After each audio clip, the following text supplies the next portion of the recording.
welcome to this edition of the 7A Connect Quarterly Update. If you're a SBA lender or stakeholder, this is the place to be. I'll start with some housekeeping. After the event concludes, we will post the recorded event and downloadable slide deck on SBA's Training on Demand page. We will also send an email to everyone who has subscribed to our OFA 7A policy newsletter with the link to the recorded training. Check the Q&A panel to find the links to subscribe. Until we can get the recorded training posted online, you can use this event's login link to watch the recorded training or forward it to others to watch. If you have any questions, we ask that you enter them in the live event Q&A.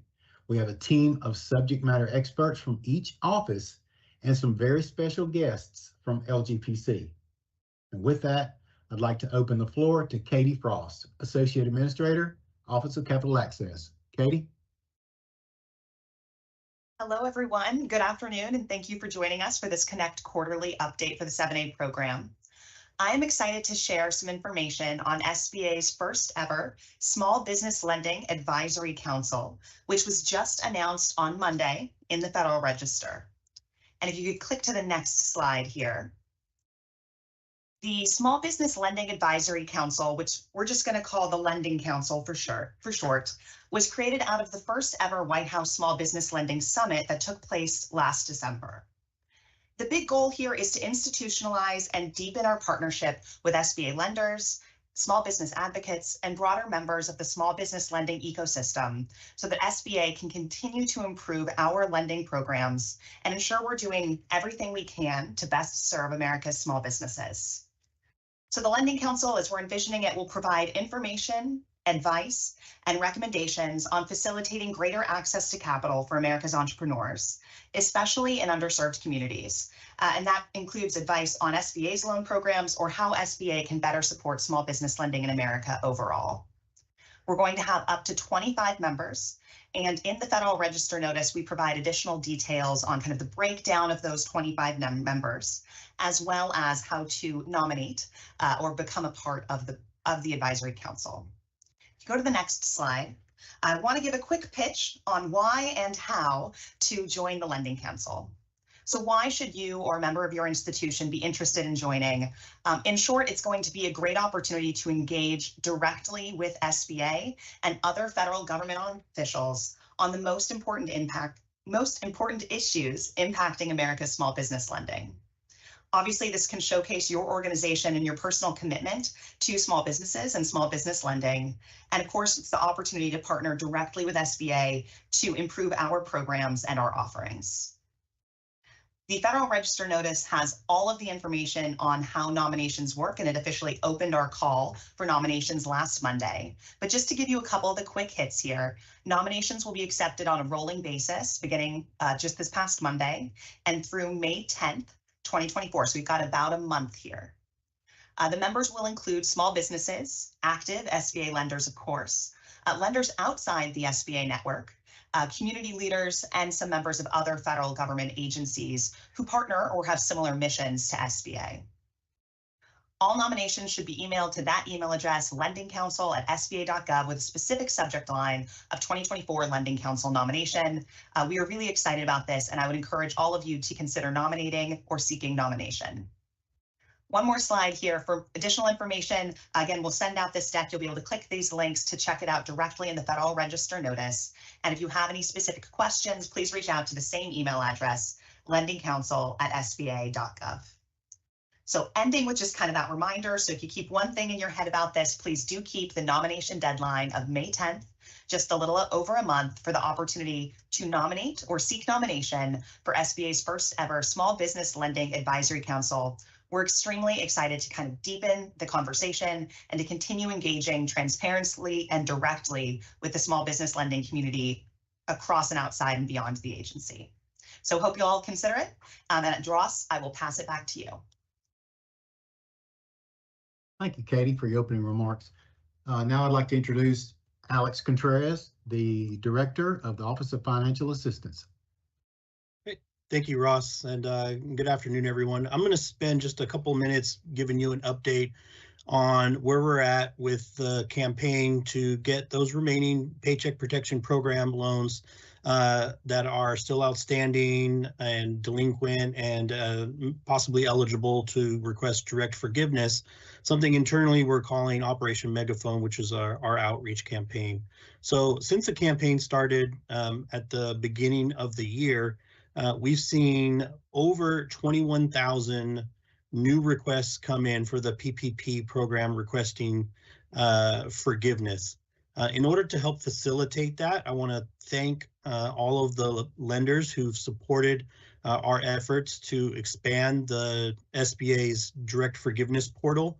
As you all know, it's now open to PPP loan borrowers of all loan sizes, not just limited to where it was at previously of 150,000. So now a loan of any size can request direct forgiveness from the SBA through that portal.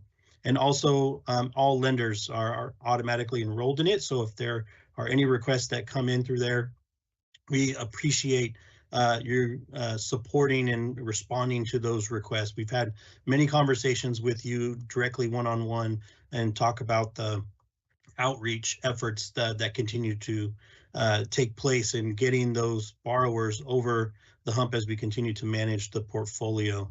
I also did want to give an update on where we're at with the COVID EIDL program and helping those borrowers who might be delinquent and helping get them into a hardship accommodation plans to help make reduced payments so they can avoid a referral over to Treasury. So since the campaign for that started, we've seen about 95,000 new borrowers enroll in those reduced payment plans. And so now that's a great avenue for them if they're experiencing hardship. So that way they can get the loan into repayment, avoid delinquency, and avoid a referral over to Treasury offset or Treasury cross servicing. So again, we appreciate your guys' efforts in helping us continue to support the borrowers for the PPP loan program and COVID EIDL. And if you have any questions, as always, please feel free to reach out to us. And with that, I'll kick it back over to Ross to take us through the agenda for the rest of the call. Thanks, Ross. Thanks, Alex. We have a full agenda today. We'll not tarry very long on that. So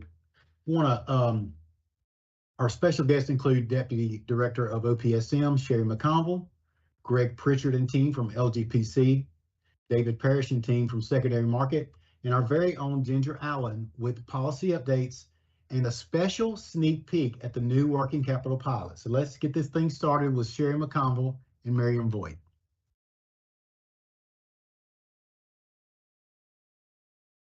Hi, everybody. Could I have the next slide, please?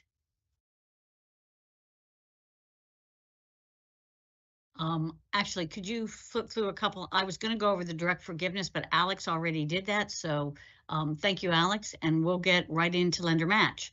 So we recently launched a new lender match that is available on the MySBA Unified Lending Platform. This allows borrowers to come in and fill out a short few questions to see if they might match with a lender. And if they do, then they're encouraged to create a profile and fill out the rest of the questions, and then they're matched with lenders.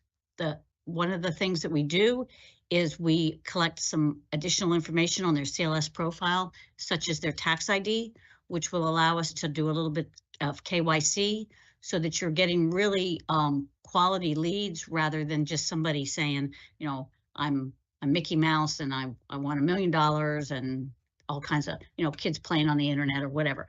You get a real lead, and we provide that information that we get from KYC to the lenders, and that will assist them in trying to make their decision as to whether they would want to opt in or opt out. Once the lender opts in, he has 48 hours to do that. All of the lenders that opted in are presented to the borrower. The borrower then decides which lenders he wants to get an offer from. This is a little different than the original lender match. So lenders have probably seen a reduced number of leads. That is because we have put more in the hands of the lender, and This is because we've collected some PII, we have tax IDs and a lot of other information. So we want the bar to agree to release that information. So the bar can choose as many lenders as he'd like to work with. Could I have the next slide, please? I think that's going to show us. Okay, I think I already talked about, yeah, the contact information for the bars will not be included in the initial notification to the lender. But if the bar opts in, then the lender will then receive the contact information. Can I have the next slide? So lenders will log into the Unified Lending Platform using their current CLS login. If they were previously entered into Lender Match under the old platform, they will be automatically enrolled in the new Lender Match. Could I have the next slide, please? This shows what the lender's view would look like. Right now, we have two things going on for lenders on the Unified Lending Platform. We have Lender Match, and we're also doing a 1502 pilot.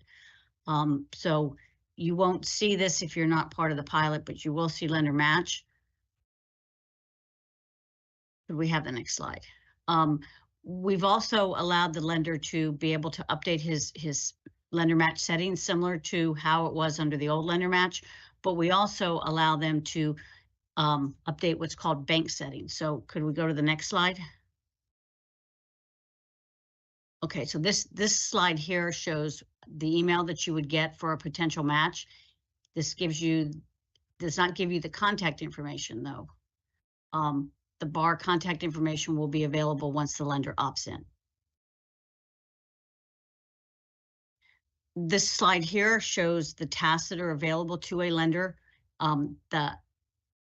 He can search for a specific criteria. He can filter. He can also take some actions. On the far right, there's an action button that lets you unassign tasks or assign tasks. You can group the tasks. Maybe you have somebody in your institution that's doing commercial lending. So you have, those people looking at something else. You may have somebody else that is doing real estate lending. So you could set up a profile where all the real estate leads go to that particular user. Could I have the next slide, please?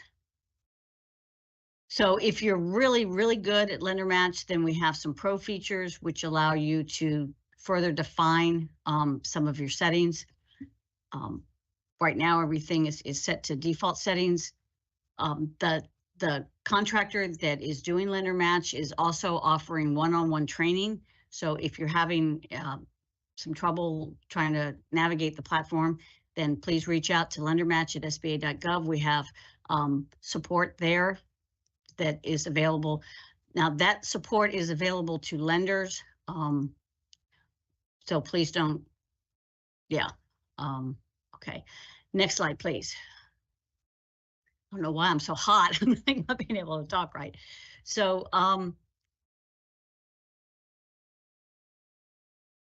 so this slide here is showing that the tasks that you've opted in or opted out on. Again, the deadline we already talked about is 48 hours. There is also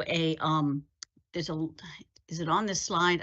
I'm having a hard time reading these slides on my laptop.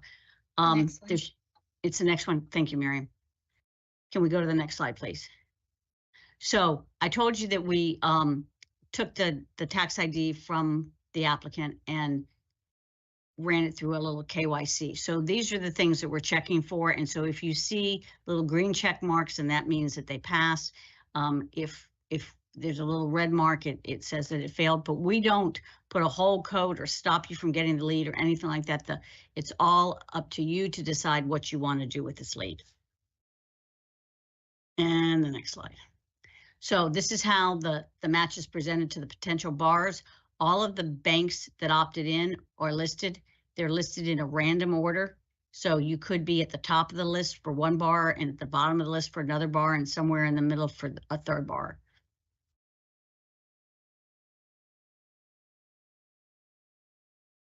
And this is what the borrower would see. Right. So this is what the borrower would see when a lender has opted in.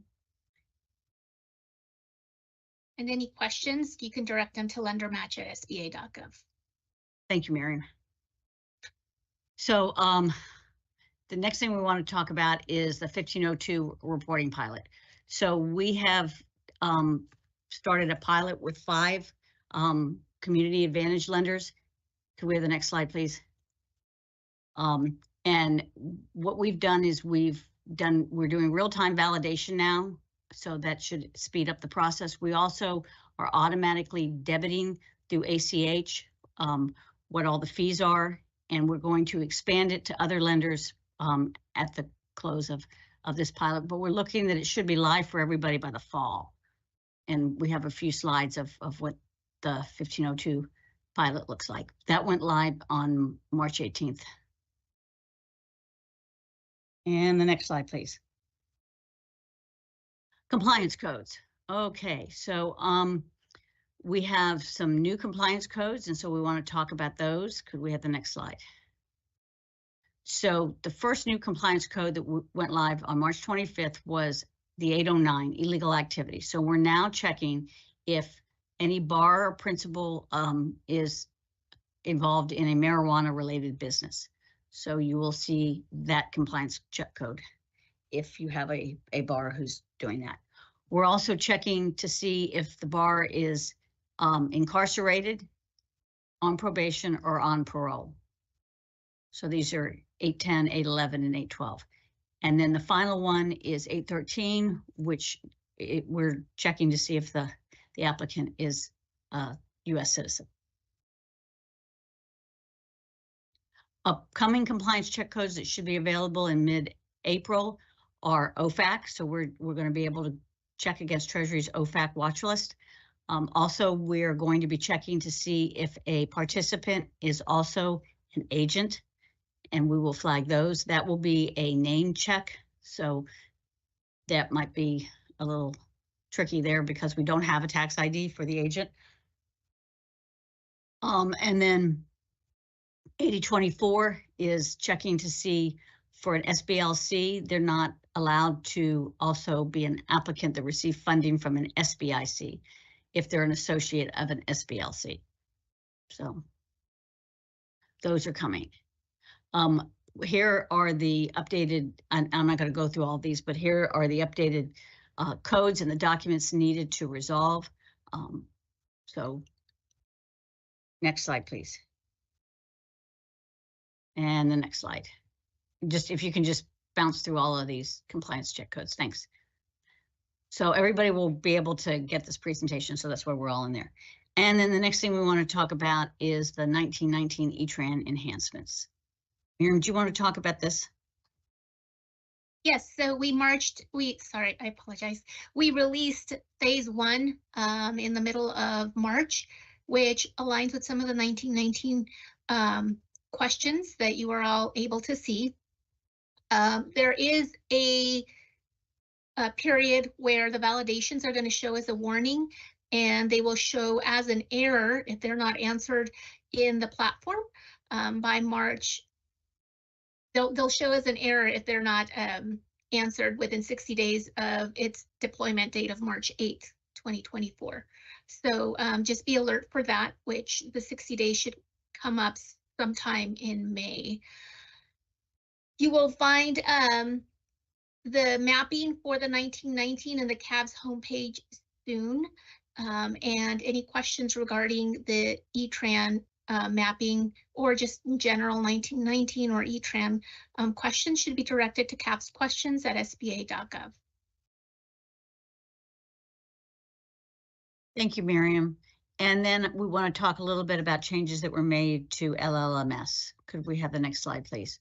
So the changes that we made to LLMS is we are now replacing the SBPS score with a custom credit scoring model called the Redwood score.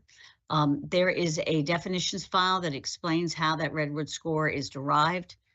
The Redwood score predicts the likelihood of default in the next 12 months. So this score now is showing on all of our lender portal reports and our data exports. Next slide, please.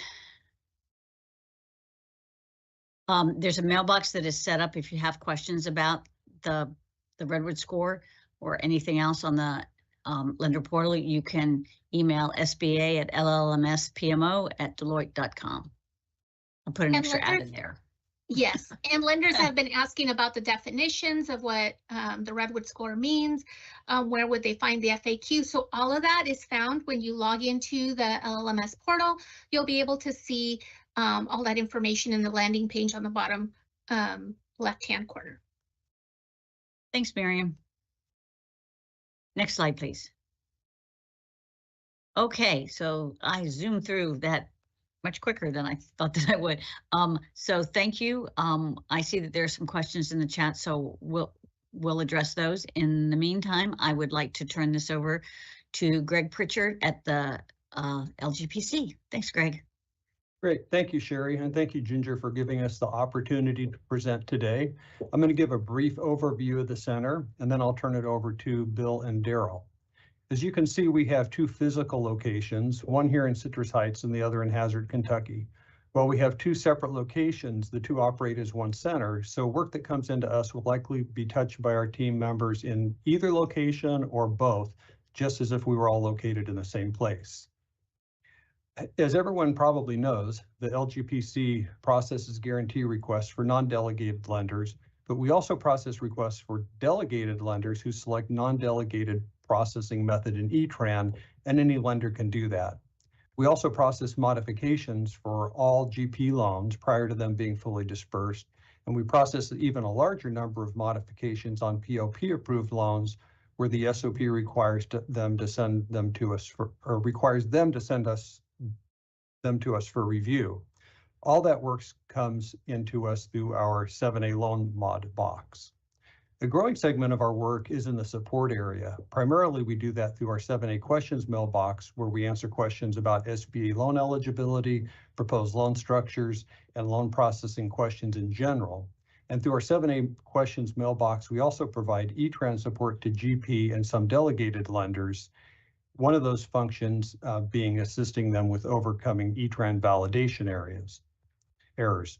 The most recent segment of work we have is clearing ETRAN compliance check codes, which are submitted to us through our compliance check mailbox.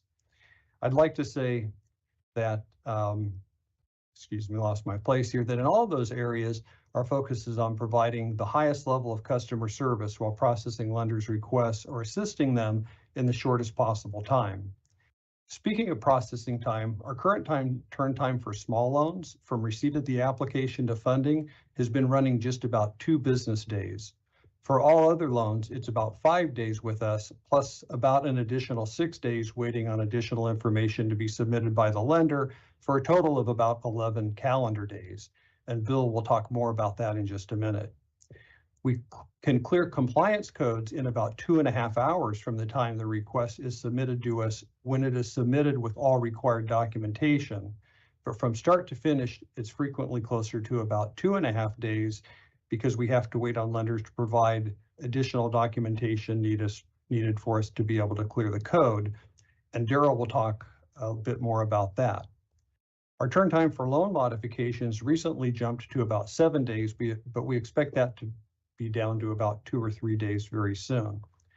Speaking of loan mods, next slide, please. Now, where are we at here? Excuse me. I'm very excited about this, which is a change that we have made. Those of you that have submitted loan mods to the LGPC in the past will recognize this stamp, which is a digital stamp that we put on loan mod requests, which is representation of a rubber stamp that we used prior to that, and which had some limitations. So starting just a few days ago, we replaced it with, next slide, please. With this, which is that you will now get a response clearly saying what was approved or not, and what we updated in ETRAN and what you need to update. And we hope everyone finds this to be an improvement over the previous method. So with that, I will turn it over to Bill. Oh, great. Thank you, Greg. Next slide, please.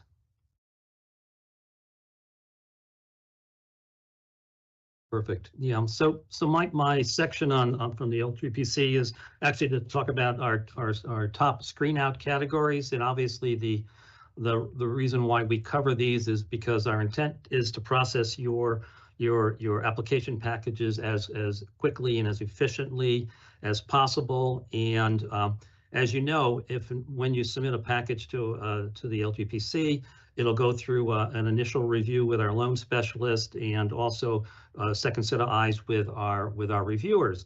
And if anything happens to come up during that process, then we wind up either calling you or having to screen out that file for additional information needed to complete our review process. So the more we can alleviate and get a complete submission package, the more efficient your timeline and our turn times will be for you to go through our system. So that's all our intent. And what we do historically is we continue to publish this top Screenout categories to lenders so they know kind of what we see that's coming into the center that may not be properly filled out, et cetera. So one thing to note on this particular chart, you'll see top 3 categories account for over 80% of the Screenout items.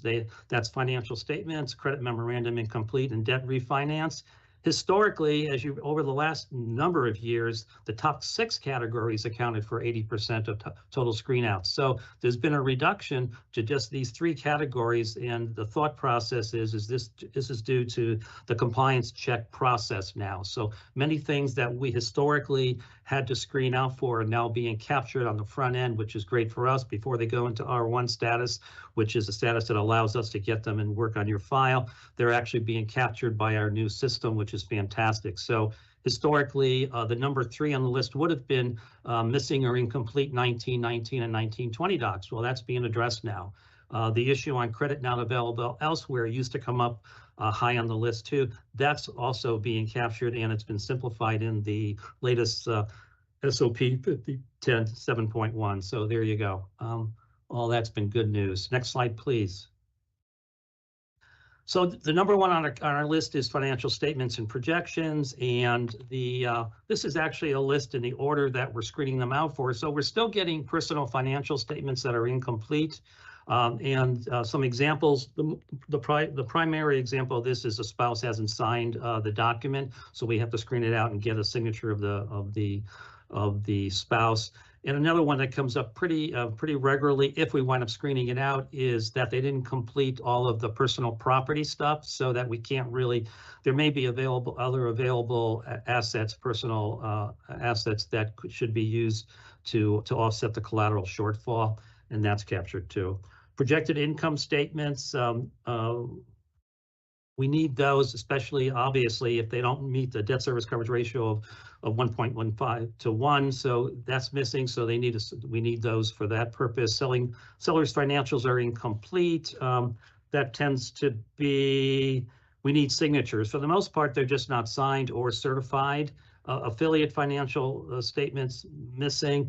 Very, very interesting on this one. This used to be like second on the list. Now it's moved way down. So our thought process on this is that the affiliate financial issue has decreased because of the way we now look at affiliation and the use of NAICS codes. So we're definitely seeing less affiliation related questions here. And obviously we've got the affiliation compliance code checks, et cetera, too. So that's been a very, very positive on our end too. Month-to-month projections needed. Mostly you see those on cap line related products such as seasonal cap lines and builders cap lines where you need the month-to-month projection. Pro forma balance sheet missing. Again, that should be addressed at least in the credit memorandum, and sometimes it's missing. Historic financials.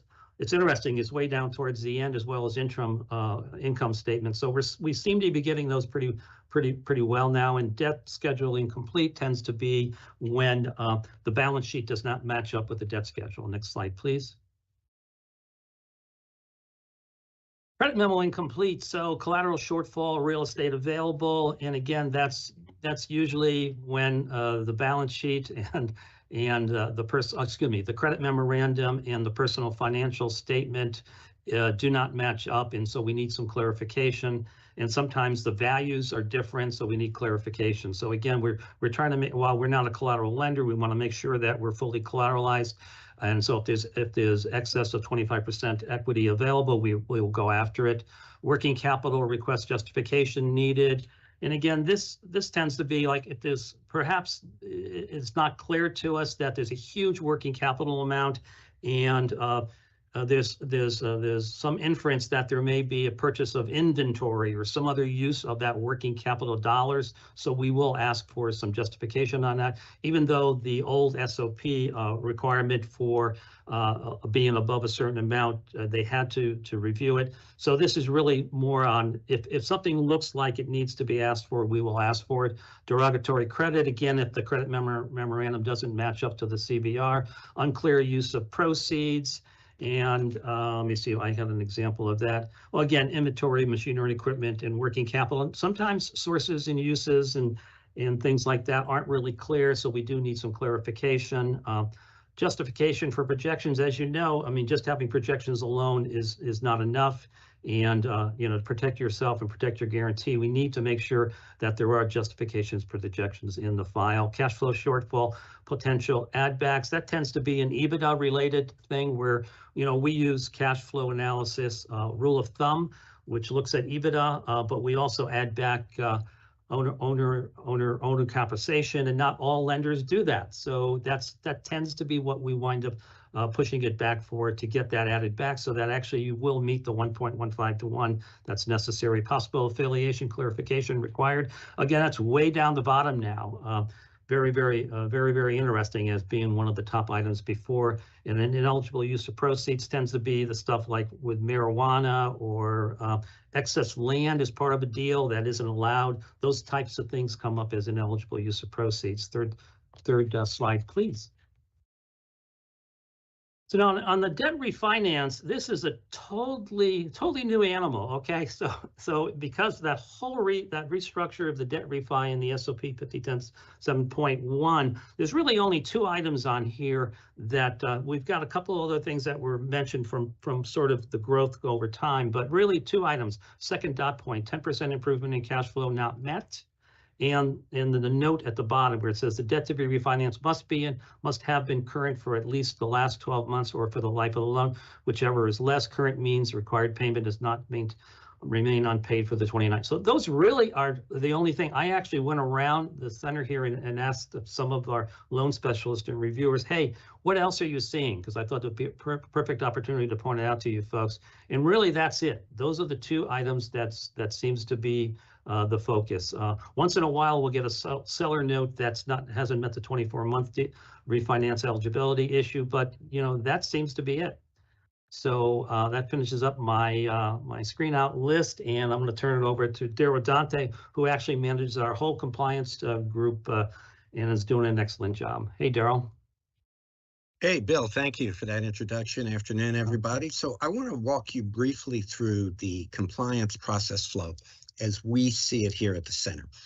So as a lender, you submit an E-Tran application, the system runs through its checks, and then if it comes back with a compliance code, you'll see it says withdrawn, failed compliance at the top of the E-Tran screen. You take a look at the application info page, and it will indicate what that compliance code is. And this second bubble here is key. If you're able to upload documents at that point in time, it does make this process move along a lot faster. So let's assume you upload the docs, you email us at 7acompliancecheck@sba.gov. Assuming that documentation is sufficient to get the code cleared, we can move it all the way through. The LGPC team member will clear that for you and then message you, email you and say, hey, the code's been cleared. Please check E-Tran periodically for status update. Sometimes it can move to funded that same day. Sometimes it takes 24 hours. If by chance you were not able to upload docs or you weren't sure what was needed, that's okay. Email us. A team member will pick that up. Depending upon the compliance code that's on the application, they'll send you some instructions in terms of what supporting documents we need. Once you get those uploaded, get it back to us, we'll move through and clear that code for you. It's important to note we can't accept compliance-related documents via email. You do need to upload that. And if the code can't be cleared, like if an application fails pre-check, or if, let's say, a social or an EIN was miskeyed, we'll let you know. We'll send you instructions how to copy and resubmit the application. upload docs, and then you move through the process. Next slide, please, Ross. All right, quickly on this one, just each code obviously has a different set of instructions. There's some great listings of documents that Sherry went through in this presentation. So again, if you can upload those up front once you get the code, saves a lot of time. If it's a 7A application, obviously you email us at 7A compliance check. If you have a 504 app, please do email 504 questions directly, as they have a team that will also assist you with those applications and the compliance codes there. All right, next slide, please. And this is just a snapshot of the top 6 codes that we see here in the center. And you'll see, and as Bill mentioned, interestingly enough, the top 85% of the codes that we receive are 803, which is affiliation, and also 807, and that's where we see either a mismatch or a potential invalid social or EIN. And again, those 2 codes represent 85% of what we see. A quick tip here, code 819, that's top debt check, a potential outstanding check from another agency, possibly SBA. This is one where if you look at the details box, click on the link, it'll tell you what agency is holding the debt and give you a phone number to have, and you'll ask your borrower to contact that agency and get documentation to mitigate that finding, whether it's the debt has been paid in full or the borrower is in a payment plan for the full amount of the debt and those payments are current. All right, so that's a good tip there. Next slide, please. All right, so the next 2 slides actually are going to cover 2 validation error codes, and that have one thing in common. If you receive either one of these or both, the application cannot move forward until the error code is resolved. All right, validation error code 2087. Just go back for a sec, Ross. Thank you. This is not a new code. If you receive this, it means there's either a defaulted or charged off SBA loan. That can be a 7A loan, 504, COVID EIDL, PPP, or even physical disaster loans. Email us at 7A questions, and then a team member there will let you know what loan is causing the error code, what service center handles that loan, and we'll give you contact information. And you then need to have your borrower work with that service center until the code is resolved. We can't clear that here at the LGPC. All right, next slide, Ross.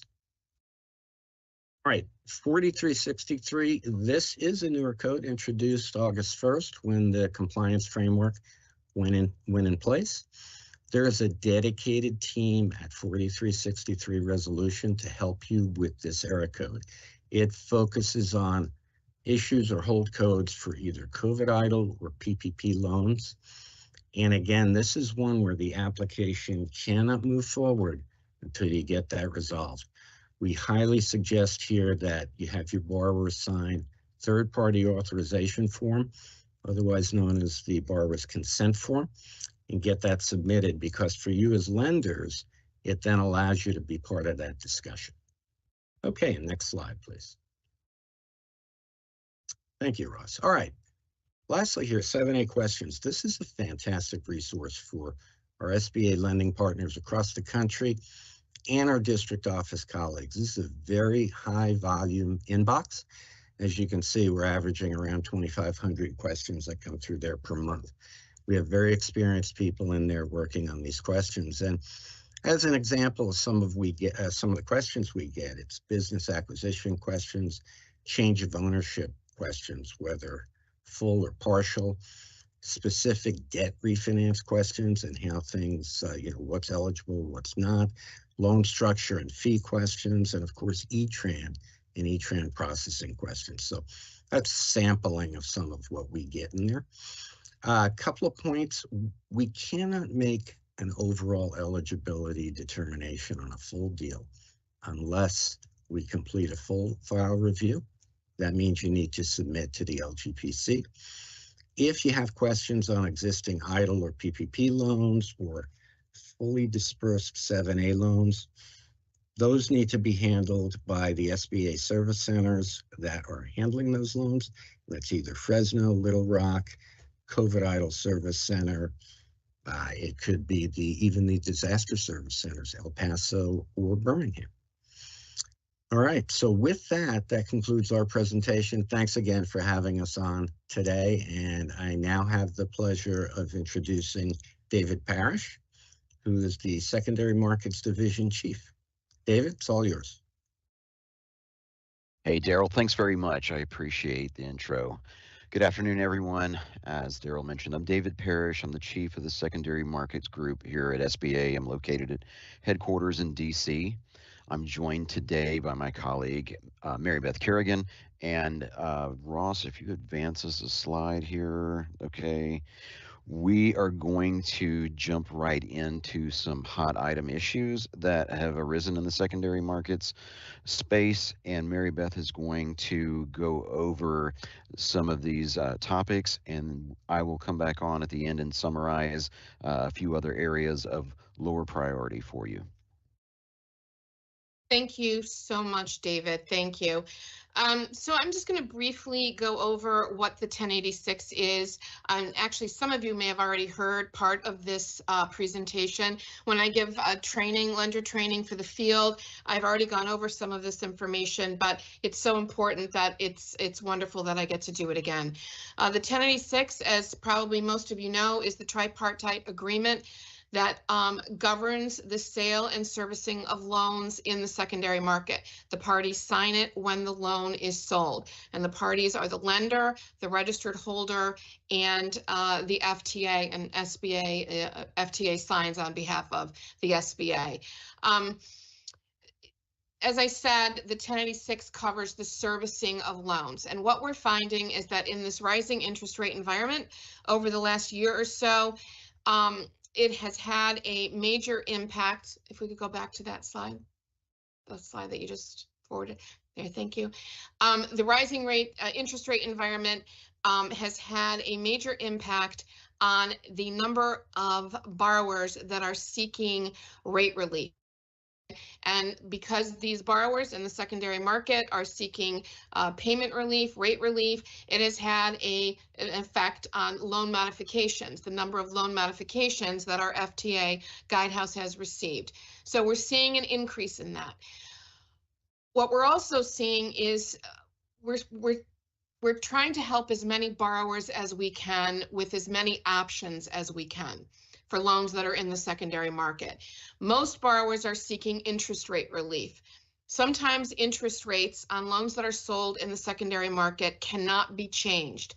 And this is especially true on pooled loans. That leaves us with two options for payment relief: deferments or maturity extensions. The 1086 allows for 1 3-month unilateral deferment, where all the lender has to do is notify Guidehouse, our FTA, that the 3-month unilateral deferment is being taken. But we also allow other deferments for loans in the secondary market as long as they're approved by the registered holder. You're not going to find a lot of registered holders in this environment that are going to deny a deferment. So especially if it's a principal-only deferment. So by all means, make sure that you use the deferment option. Probably, though, the one option that we're seeing more frequently than we used to are maturity extensions. SOP 5057 allows for a maturity extension up to 10 years from the original term of the note. So with that option, a borrower's payment is going to be reammed over an extra 10 years, and it's going to then bring his payment down. So we want to make sure that lenders understand that this maturity extension option is available. Those of you who use lender service providers, I run into a couple of LSPs that don't seem to be very informed on this maturity extension option. So lenders, please make sure that your LSPs understand that maturity extensions are available up to 10 years from the original term.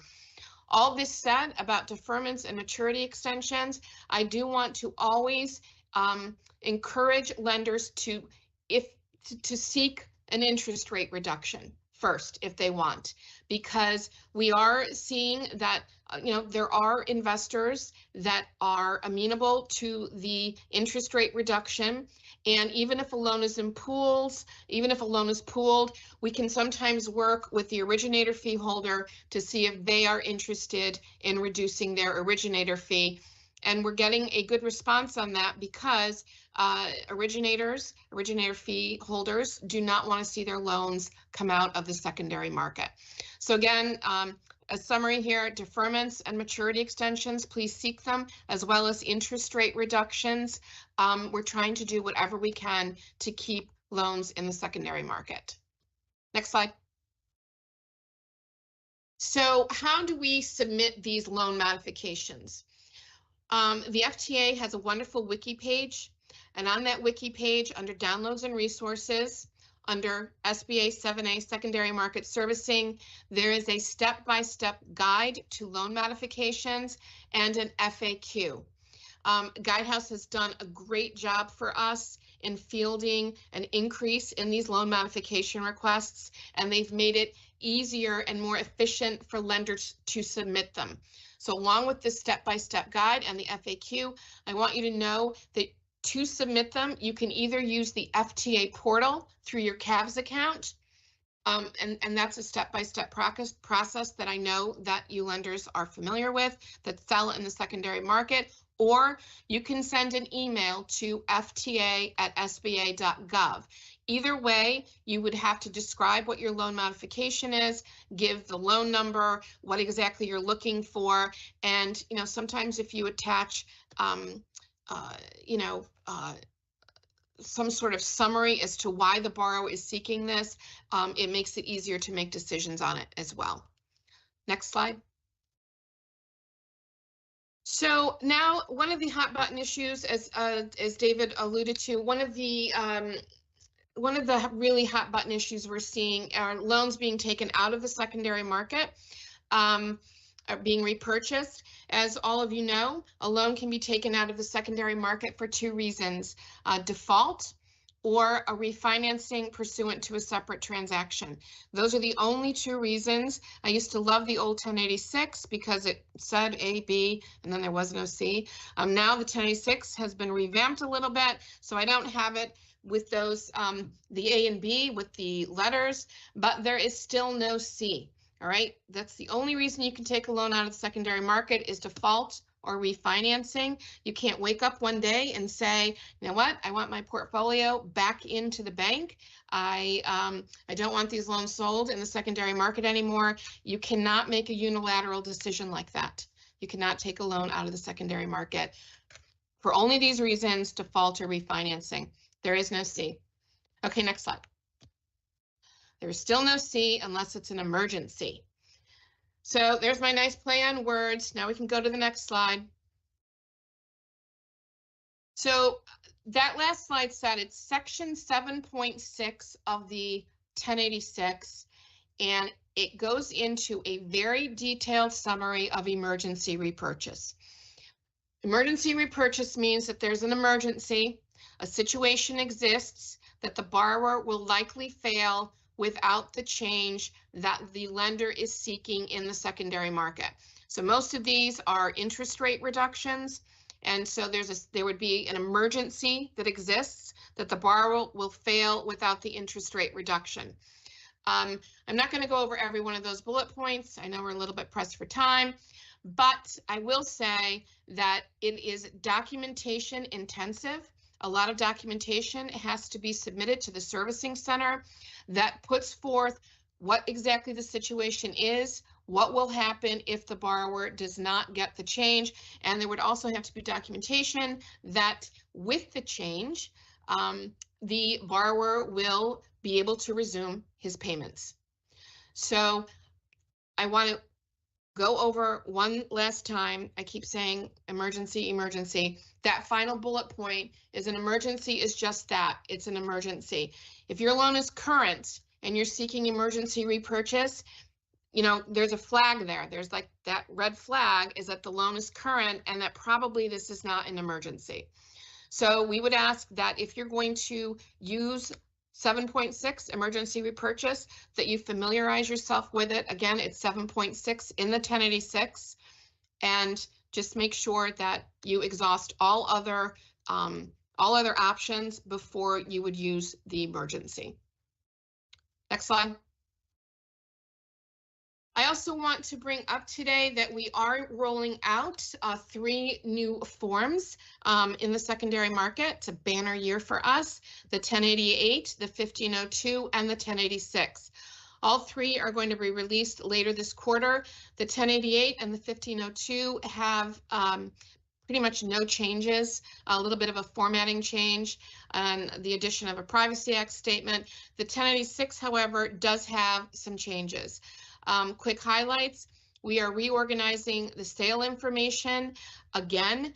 This time we think we have it perfect. We are eliminating the data contained in ETRAN. We are not going to ask for the registered holder or the lender to fill in data that we already have on ETRAN that we can pull.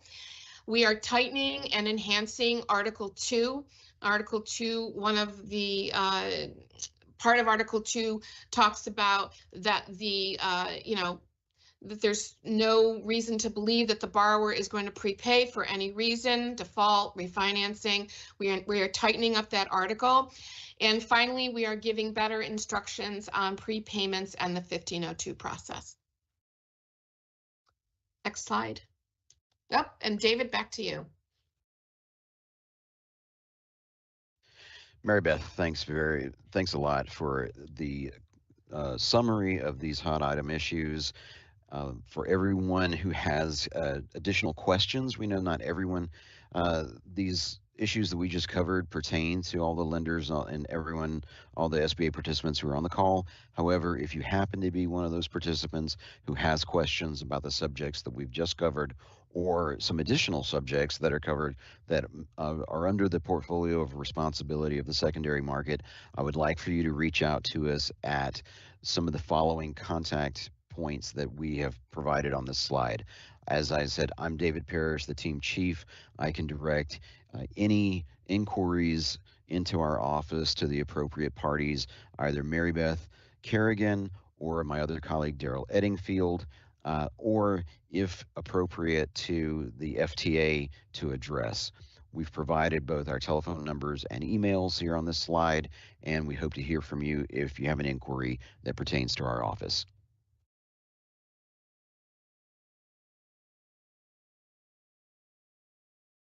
All right, thanks, David. Last but not least is 7A OFA policy team, and happy to see you all here today.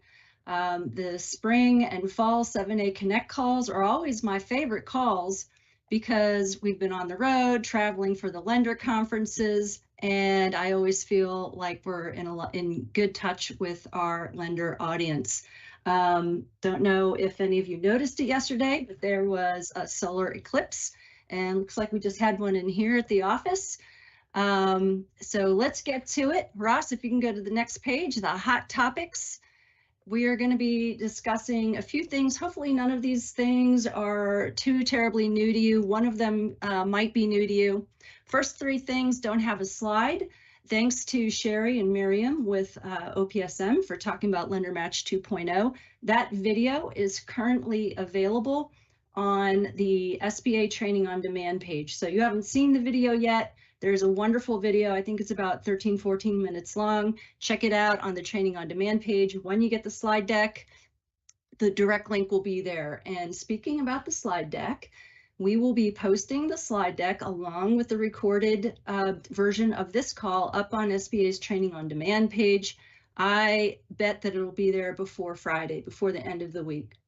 So just a few business days before you'll be able to download the deck and re-listen to this call, or for anyone who wasn't able to listen today, they can listen to it on the Training on Demand page.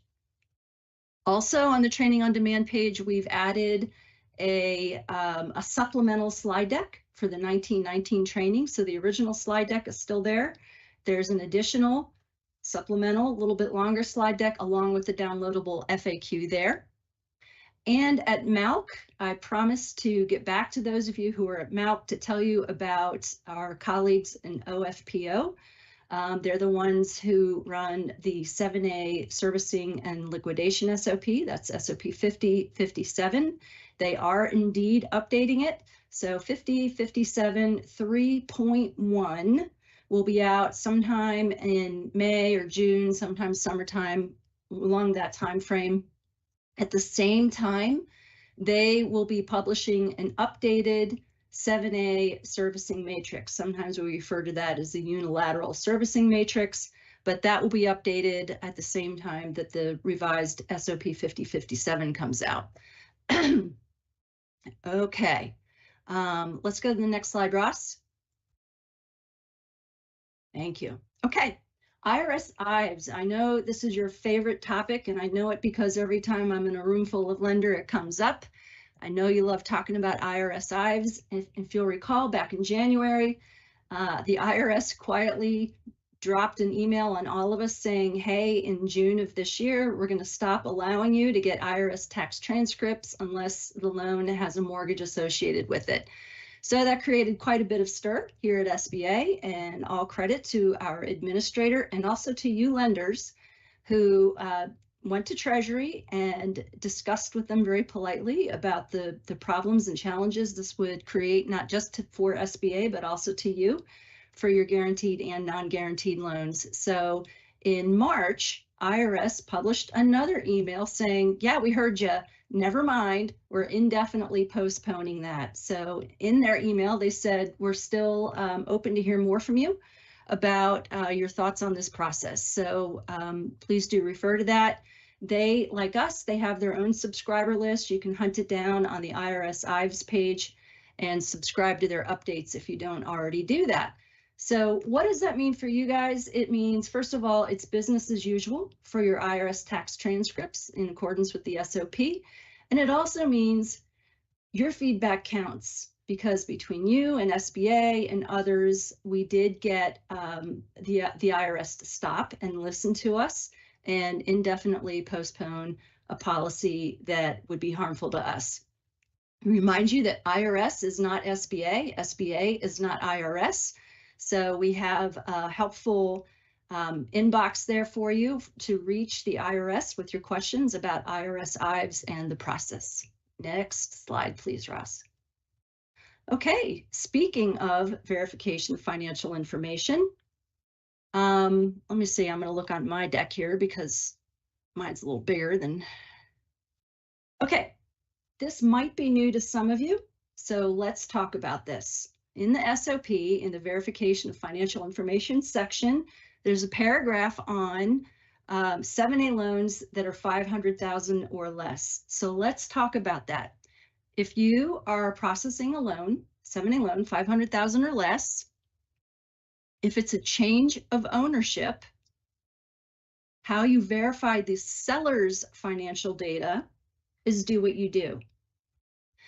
For verification of the applicant financial data, and this is for any type of 7A loan, 500,000 or less, how you verify the applicant financial data, it's do what you do, but at a minimum, prior to first disbursement, the lender must obtain either an IRS tax transcript or business tax returns.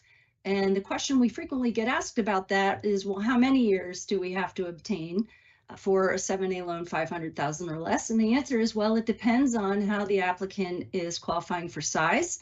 It's my understanding that most applicants qualify for size based on the alternative size standard, which looks at 2 completed fiscal years. So, and that's also the least amount of years that you would need to pull, as opposed to the standard that uses the NAICS. So 2 years is the minimum that you need to pull for a 7A loan, 500 or less. For 7A loans greater than 500 and for all 504 loans, when the loan is for a change of ownership, the lender has to verify the seller's and applicant's business tax returns for 2 to 3 years based on how the applicant is qualifying for size. And this last bullet on the page is another one that we frequently get questions about, and that is, well, look, it's a change of ownership, but we're not buying the whole business. We're just buying a part of the business, and that part of the business is not separated out in the seller's tax returns. So if that's the case, then other forms of verification of the seller's financial information are acceptable. So hopefully that addresses some of those questions there. Next slide, Ross.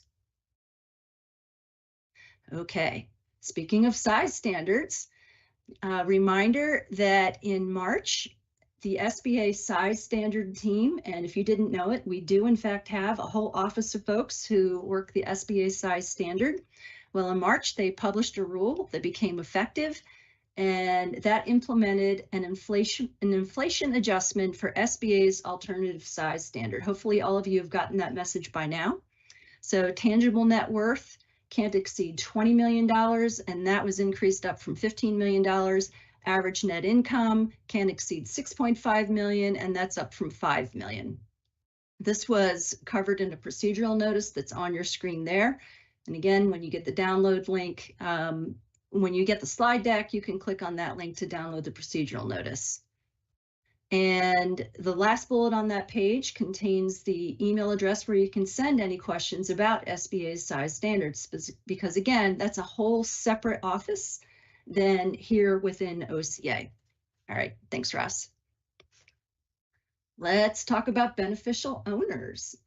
You guys thought when we published SOP 5010 that SBA owned this word, but now I think I see some questions in our chat box about other rules that use the phrase beneficial ownership. So this is not an SBA phrase. This is a federal government-wide phrase, beneficial ownership. And in all cases, beneficial ownership refers to all levels of the owners of the applicant. So if there's direct line owners or entity owners, you're tracing that ownership all the way back to the humans. Now, what's different across each federal agency is the thresholds that we require to be listed or accounted for. For SBA, for both 7A and 504, SBA requires that lenders list in ETRAN all beneficial owners of at least 20% of the applicant and at least 51% of the total beneficial ownership of the applicant. I see a lot of confusion about that. Some folks will say, well, there is nobody who owns 20% or more of the applicant, so I guess I don't have to enter any owners in ETRAN. Remember the second half of that requirement. You have to list at least 51% of the beneficial ownership of the applicant, in addition to all 20% or more beneficial owners. And let's quickly revisit the definition of beneficial owner, because I do see still a lot of questions that we get on this topic. So a beneficial owner is a person, capital P, who owns a concern directly or indirectly through another entity. Now, why is it relevant that the P is capitalized? Well, it's relevant because when you see a capitalized word in an SBA regulation or in our SOPs, that means there's a definition for it. In this case, the word person is defined in our regulation at 13 CFR 120.10. And person means more than just a human. Okay, a person can mean an LLC, an S Corp, a C Corp, a unit of government. That's what capital P person means. So for 7A, the lenders are required to submit that information into ETRAN, but they don't have to submit the form itself. You have to retain that form in your documents. All right, next slide. Great. This is a little table that I created to help demonstrate beneficial ownership and how that would translate over to the 1919 ownership table. So on the left is an organization chart or an org chart for an applicant. The applicant is in the lower left corner of the screen. They are XYZ Inc. And the applicant has two direct owners, and one of those direct owners is an entity, and that's ABC Holdings. And then you can see that Jack Smith owns that direct owner. So there are three different owners that you have to think about when you're thinking about the concept of beneficial ownership for this applicant. And you have to trace that through from the applicant all the way up to each of the humans. So on the right, we have a demonstration of what that what that org chart would look as translated onto the 1919 itself in the ownership table. And you can see in the last row of the ownership table that Jack Smith would be listed as a 60% beneficial owner. And why is that relevant? Well, he's not a first line owner, right? You have to look through that entity owner, ABC Holdings, to find Jack Smith. And the other thing that's relevant, if you look in the highlighted column in the ownership table and you count up 60 plus 40 plus 60, that accounts for more than 100%, right? So anytime there's an entity owner, either directly or indirectly of an applicant, your beneficial ownership may well be more than 100%. I know E-Tran doesn't yet allow you to enter in more than 100%. They're working on it, or maybe they've already updated that. I don't know, but they're aware of this, and that is on their list of things to address. Next slide. Flood insurance. Hey guys, by the way, all of these things on this deck are as a result of questions that you've asked me or my team or that I've heard at lender conferences. So that's, I answered one of the questions earlier and said, look, we want to tell you the information that you're interested in. So I base all of this on your feedback, either directly when you ask me a question, or maybe you'll send me an email and say, hey, can you talk about this? So flood insurance is another frequently asked question. And the requirements for flood insurance are exactly the same for both 7A and 504. So let's take a look at this. I know that in the SOP, it's written a little bit wonky. That's why, since the SOP has come out and every time I've spoken, I include the slide in all of my trainings. Let's go through it. Flood insurance is only required if the SBA lender is taking the business real estate as collateral, and if the business real estate is located in a special flood hazard area, and if the loan proceeds are being used to refinance, acquire, install, improve, construct, or renovate real estate and or machinery and equipment. Only if all of those things apply, then the SBA lender must require flood insurance on the business real estate and its contents. Okay, contents insurance is a big question we get asked about frequently. In fact, I think there is one in the Q&A. We only require contents insurance if we're already requiring flood insurance because of the business real estate. That's the only time contents insurance is required. And hopefully that helps address those topics there. Next slide, Ross. Very good. Procedural notice 5000-852-522, my favorite procedural notice. I feel like I have to reference this procedural notice every single day in the questions I get here. So please, if you haven't read this notice, please download it and read it after this call. Make sure you're familiar with it. So when we first released SOP 5010 7.1, we got a flood of questions about SBA's requirements for when the borrower operates in leased space.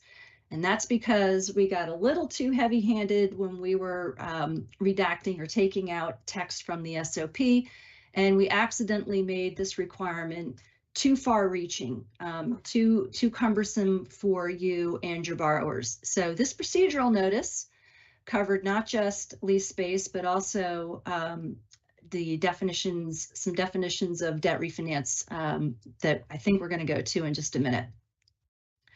So the procedural notice in the context of lease space is important because it changes the requirements for a minimum lease term so that they only apply when a substantial portion of the loan proceeds will be used for lease improvements, or if a substantial portion of the collateral consists of leasehold improvements, fixtures, machinery, or equipment that are attached to the leased real estate.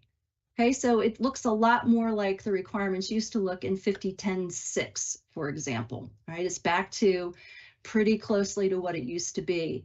The other thing that we did right when 5010 7.1 came out is, for a very brief period of time, because of this issue, we allowed lenders to email me directly with requests for exceptions to policy for this particular issue. Well, this procedural notice has been out for, I think, a couple months now. So the opportunity for you to email me directly for exceptions to policy is long gone. All right. So if you need to request an exception to policy for anything in the SOP, the standard for that is to submit the loan for non-delegated processing to LGPC. And the best thing to do is to write very clearly in your credit memorandum that you're requesting an exception to policy, state what the policy is that you're requesting the exception for, and clearly state your case why you should have the exception. All right, but you shouldn't need an exception to this particular policy any longer since this procedural notice has been posted. By the way, remember Greg Pritchard said it's a 2-day turn on 7A small. And I think he said a 5 calendar day turn from SBA's part on all other loans. All right, next slide, Ross.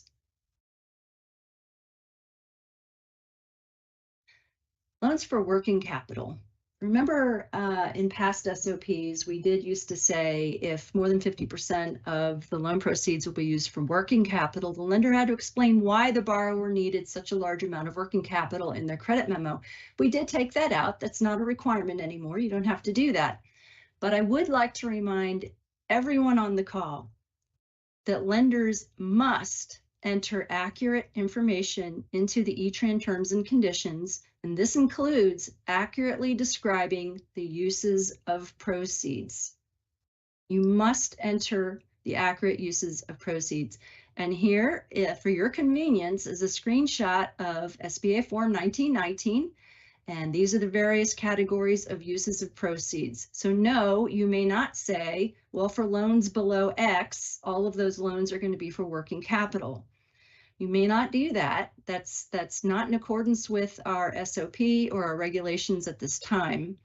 A lot of folks are saying, well, if I call it working capital, I don't have to worry about checking the lease between the borrower and the landlord. If it's really for debt refi, I don't have to make sure that the loans that are being refinanced are actually being paid off or that the debt was eligible to be refinanced. We know, but that's not permitted. So please don't do that. It's a gentle reminder to everybody out there that you need to be accurate with the information and you need to understand the information. You need to understand what the uses of proceeds will be used for by your borrower. Okay, next slide. Gotten a lot of questions on this. Before we got rid of the authorization, capital A authorization, that authorization used to spell out what your instructions were if any of your uses of proceeds were going to change, like if you were going to move $1,000 from this bucket to that bucket over there. And when we stopped using the authorization, those instructions went away. So we've been getting a lot of questions from lenders about what they need to do after the loan's been approved if the use of proceeds has changed and you haven't yet gone to final loan disbursement. So just as a heads up, when our friends in OFPO publish the updated servicing matrix, what you see on this slide and the next slide will be incorporated into that servicing matrix, but we're giving you this information now in the hopes that it will help you. So you've got a loan that's been approved. You haven't yet gone to final disbursement. Some of your uses of proceeds are going to change. What do? If the loan's been approved under non-delegated authority, if the change to the use of proceeds will change the purpose of the loan. In other words, well, I was going to buy a building, but instead now I think I'm going to do a bunch of debt refi, or maybe I'm going to go out and buy a shiny new work truck. That is changing the fundamental purpose of the loan. So if it's going to change the purpose of the loan or adversely impact the factors used to determine repayment ability, or require a decrease in loan maturity, like for example, if you had originally said I'm using it to buy real estate and now instead you're going to use it for working capital, that would require a shorter loan maturity. If any of those things exist, then for a non-delegated loan, you do have to submit your request to change the use of proceeds through E-Tran for SBA review and approval. If none of those things exist, then you can go ahead and just update E-Tran. If you process the loan under delegated authority, you simply update it in E-Tran. All right, thanks, Ross. Go ahead. Okay, the information on this slide will also appear on the updated servicing matrix. And this is, well, what happens if I've had the loan approved, haven't yet gone to final disbursement, and now I have a change to collateral. If it's 7A small or SBA express, lenders have unilateral authority to change collateral without our approval, but you do need to update it into E-Tran to update the collateral. For all other 7A delivery methods, when the loan is processed non-delegated, you have to obtain prior written approval from SBA if you're changing the collateral. If you need to change the guarantor before final disbursement, and you're processing the loan under non-delegated authority, then you do have to obtain SBA's prior approval to release a guarantor. Okay, next slide. All right, I've been excited about this all day. Hoping to get to this. We're going to give you a sneak peek on an upcoming pilot program. And I've got Dan Pichet on front. He's the director of the Office of International Trade. And Dan, I didn't get a chance to tell you this before the call, but we can only have one person's camera on at a time. So sorry, buddy, mine's on. Although the audience is probably tired of hearing me and looking at me at this point. So Office of International Trade, or OIT, and the Office of Cap Access, OCA, which is where I am, we have partnered together to bring to you a pilot program that will be called the 7A Working Capital Pilot Program. We're aiming for an August 1st go live date. That's very loose. You guys have come to know that we aim for things, we don't always hit them, but eventually we get them there, right? So this is definitely going to happen. The Federal Register notice has been written. It's made it through all of SBA's internal clearance process. The program guide has been written. We're just hanging on until we get the final thumbs up from leadership.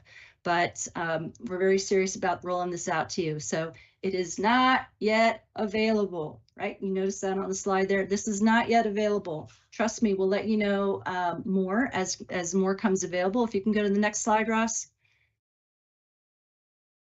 So what is it? What is the WCP, or the 7A Working Capital Pilot Program? It's a new program. Again, OIT and OCA are partnering up together. We're going to brand this as SBA's premier innovative hybrid trade finance product, and it's designed to meet the needs for today's modern small businesses. It's going to offer a fee structure very similar to EWCP. And it's going to be providing 7A guaranteed lines of credit up to $5 million that can be used either for domestic or for export, or a combination of both. And it will also support working capital lines of credit through either asset-based or transaction-based lines of credit. Roll to the next slide, please, Ross. All right. When I tell people that we're introducing a new pilot program for a working capital program, the first reaction that I usually get is, why, right? We do have 4 7A delivery methods in which you can deliver a line of credit. However, there's an obvious issue. We're not making lines of credit the way we should be based on what we perceive the market need to be. So SBA Express and Export Express are both limited to $500,000 in loan amount. EWCP, we get great feedback from lenders about how that's structured. They tell us it's structured just the same way their conventional lines of credit are structured. But the big problem with EWCP is it's limited for export transactions, and even small businesses that primarily export have a lot of domestic transactions. So EWCP is limited because of its export requirement. So you'd think that cap lines would be a big producer, but unfortunately it's just not.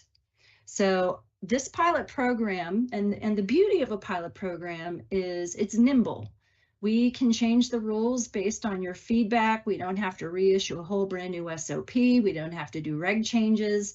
So if we roll this out and lenders say, you know what would make our lives easier or make us inclined to do more of these loans, we need you to change it in this way. If we think it makes sense, we can roll that out very quickly, very quickly. So we're excited about this pilot program. If you go to the next slide, Ross. And here are two of the things that I think is going to make this a success. First of all, the fee structure. You'll recall 3 years ago, OIT and OCA partnered up again. We make great partners. We work very well together, but we partnered up to give EWCP a flexible and innovative fee structure that really made EWCP much more affordable. Because if you think about SBA's upfront guarantee fee structure, it's really set up to accommodate our term loans. So it's not really set up to accommodate lines of credit, because we have a short-term upfront fee for loans that are 12 months or less, about a 1/4 point or a little more. But the second you need to go 1 day longer than 1 year, all of a sudden you have to pay the entire upfront fee for all of our programs except for EWCP. So we're gonna use EWCP's fee structure for this pilot program. We think that's going to be huge. And we're also going to offer one-on-one counseling. This is not mandatory. Nobody's required to get this counseling, only if either the lender or the applicant want to use this one-on-one counseling. We're going to make it available to you. And who's going to be doing the counseling? It's OIT's Export Finance Managers, or EFMs. They're located all over the country, and they can either meet with you or your applicant in person or by video, whatever works for either you or the applicant. Again, it's not required. It's just if you think it's helpful. A lot of folks, we expect that most of our 7A lenders on this call primarily do term loans. So if you have a little bit of trepidation about doing lines of credit, we're here for you to help. We're here to help you, and don't be put off by the fact that these are our export finance managers. They're happy to help with domestic lines too. They're very, very familiar with this type of financing and happy to help. Next slide, Ross. Why WCP? Now, Dan, I've been hogging all the spotlight to here. Do you want to jump in here and cover this slide? Sure. Thanks, Ginger. I think the WCP, the ability to have a working capital program as a build around is really important. As you mentioned, a lot of small business exporters are actually predominantly domestic. We know that 90% of revenue for SME exporters comes from domestic sales, so only 10% international. And I think this is an opportunity to expand the resources and support for small business exporters while also giving providing lenders with a comprehensive loan solution. So we look forward to working with each of you on this in the coming months as we engage with our finance managers and roll the product out.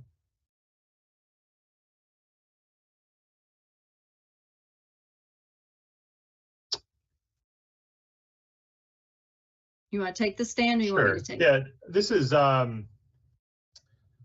this graph, I think, outlines, Ginger, what you mentioned in terms of the fee structure. And EWCP historically was issued 12 months at a time. And one of the unique features of the product is that you could issue a new loan to pay off another one. So that'd be a reissuance in SBA parlance, but a renewal essentially from a conventional lender's perspective. What you can see here is how the EWCP program has a relatively flat fee structure each year for each 12-month increment. But then if you compare that to the bottom row with Capline, you see that it's a relatively modest first year price, but a significant increase in year 2, and then nothing in year 3. And what that is effectively the front loading of the full 10-year authorization into a line of credit, and it creates a mismatch. So it creates the term loans are long-term debt instruments. They're issued for multiple years at a time. In this case, we're talking about 10.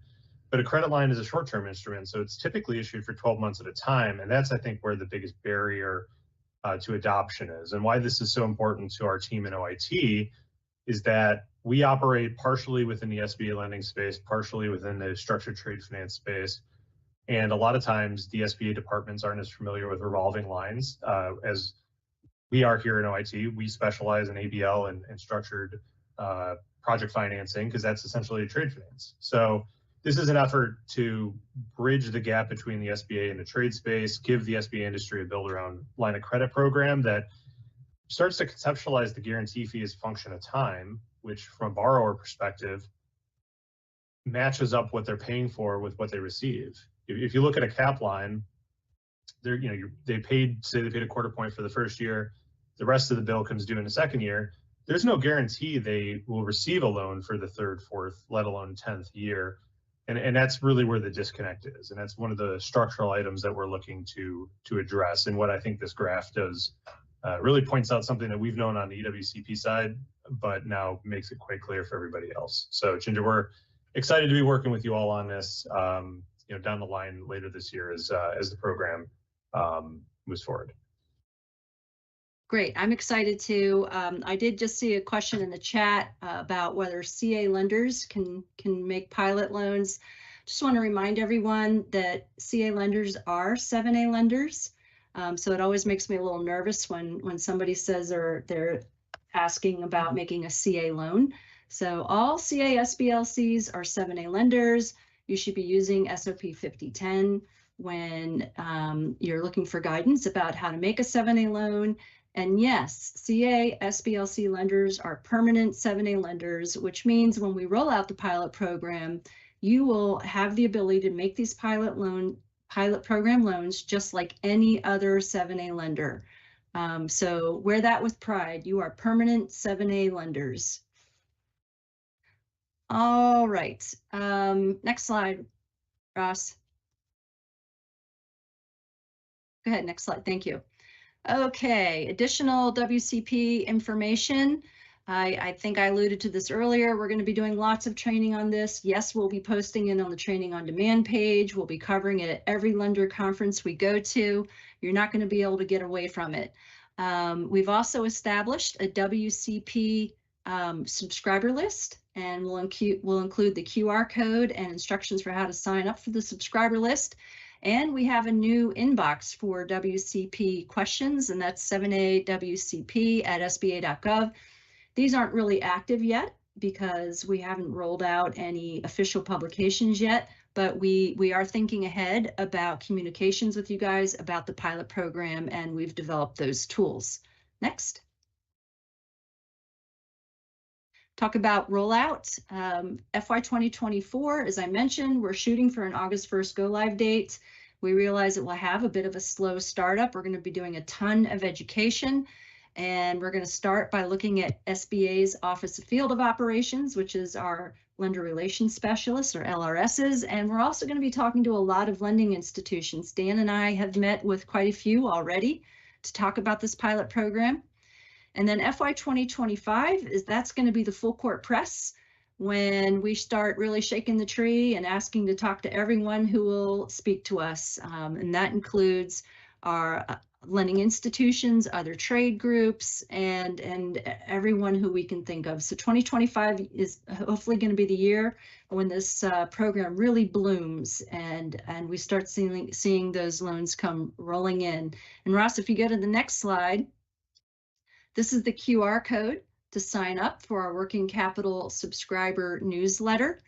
And if you don't know how QR codes work, when you get the deck, or you can do it right now, you can take out your camera and act like you're taking a picture of that QR code. And if you have an iPhone like I do, you'll see a little yellow thing that pops up. You can touch the yellow thing, and that will create an email for you. And all you have to do is hit send, and you will be subscribed to the 7A WCP newsletter list. Okay, Ross, move on, please.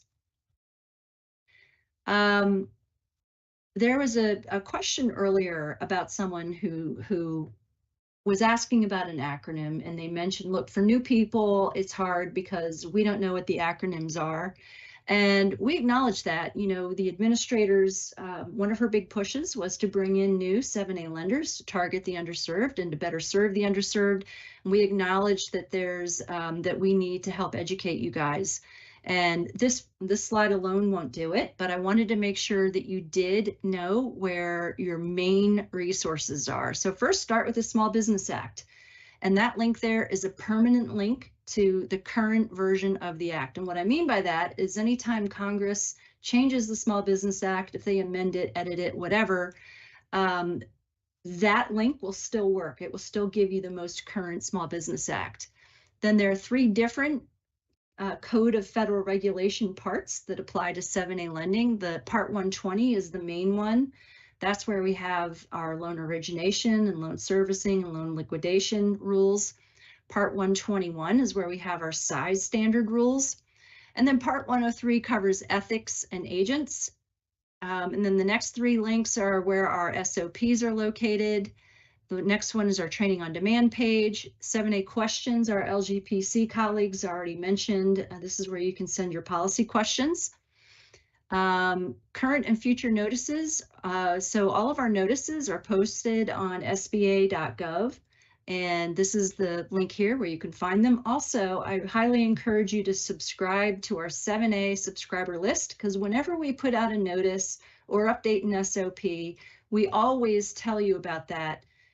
We always send out an email with a link to the notice to our subscribers. And I think we've got about 8,000 people on our subscriber list, and it grows every day, every time I look at it.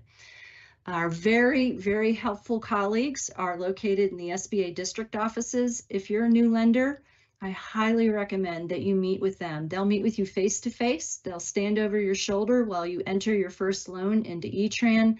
They're a great resource. Please make sure you reach out to your local district office if you're new and you'd like one-on-one help. And we've already mentioned our OIT export finance managers. Ross, if you can go to the next slide. Okay, this is a very crowded, busy slide, but I promise when you, I like to look at it on my screen so I can blow it up and make it bigger. But this is a list of personal and generic inboxes for everyone in 7A who I could think of. So we've got a list for the folks to reach out to if you need to talk to somebody about subordinating a COVID EIDL loan. And we've got a generic inbox there for PPP questions, for regular disaster, the LLMS, that acronym, questions on the LLMS lender portal, that's available too. So I encourage you to have this, keep it at your desk somewhere as a resource. Next one, Ross. Upcoming 7A and 504 Connect calls along with the login information. You know, something that's kind of wonky about Microsoft Live is that we can't send you a calendar invite. So for a live event, which is how we do all of these calls, you need to set up your own calendar reminder in your calendar application, whatever it might be. And then I recommend you copy and paste in that login link. So here are our upcoming 7A and 504 quarterly Connect calls. Next slide. And next slide. This is the QR code to sign up for our 7A subscriber list. Next slide. This is how you get directly to the training on demand page if you're looking at it on a cell phone. And that brings us to 2 minutes over time. I want to give a big thank you to our colleagues at LGPC. They stayed on the line and helped us answer questions today. You'll notice we got 78 questions answered. That's pretty good for a 7A Connect call. Somebody asked about being able to see the questions that have been answered. Here's a difference between looking at the recording on the training on demand page versus looking at it using your login link. So when you look at this recording on the training on demand page, you're not going to be able to see the answered questions. But if you save this login link, the link that you use to come onto this call, that login link is good for 6 months. So if you want to revisit some of these answered questions, watch the call through the login link and you'll be able to see all of the answered questions. So I hope that helps you there. Thank you very much for joining us. Please let me and my team know about anything that you want to hear about in the future. We're looking forward to seeing you out there. Upcoming conferences, Nagel's coming up soon. Looking forward to that. Got some cowboy boots for Nashville. And thank you all very much. And thank you for your time. Appreciate it. Rosh, you can take us out. Thanks to all the officers that presented today and that provided content for our call. This concludes the call, and thanks everyone for attending.